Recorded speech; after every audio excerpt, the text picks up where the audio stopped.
Lo igama lakhe nguBhuti Phakamile uTaPK, indoda ewuchana kakhulu umcimbi yaseTyatyorha apha eNxukhwebe kweli phondo leMpuma Kapa kwindawo yaseBhofolo emaEzeni. Lo bhuti uthi xa ungumntu ongubhuti kubalulekile ube nee-table manners, ngakumbi xa uphume neqabane lakho. I-fork and knife uthi is mandatory xa uyibhuda the tyaan ukwazi ukuyisebenzisa. Uqhubeke wathi lo bhuti lona abantu abangoobhuti abahluleka ukutya nge-fork and knife angasa ngaphambili aza kubafundisa yena. Uthi lo umsebenzi kudala wawenza, esebenza phofu e-Risk. Uye wafunda kwidyunivesithi yase-EUE esenza i-hospitality management and cookery. Uthi imenyu uyayichana, ukutya nge-fork and knife uyawuchana umcimbi, yonke into ebekiwe etafileni uyawuchana.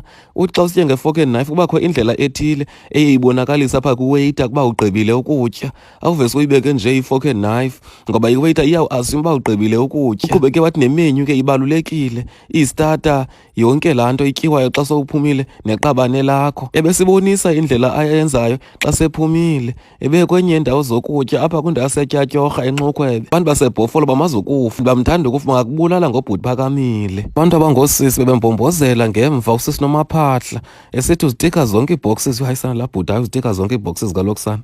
Xa kwasityana ngefolokhwe abantu baseNxukhwebe bangakwazi katu uninzi lwabo kaloku ihafa ikwazi utya ngefolokhwe. Utshilo usisi Nomaphahla. Sesathi sikuva Phahleki, uthina sithandwa sam? Wathi Nomaphahla sowukhona nalapho sebekho inja elali.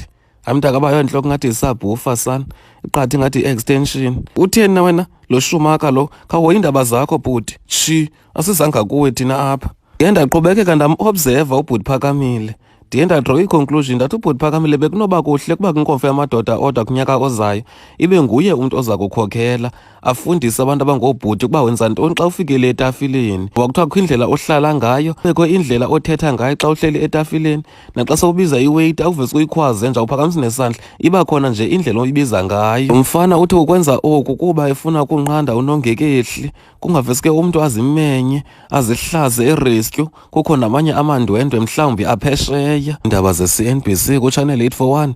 NdinguMagqamfana Jiza iSomalia, ndilapha kwindawo yaseTyatyorha endawo yaseNxukhwebe eBhofolo kweli phondo leMpuma Kapa.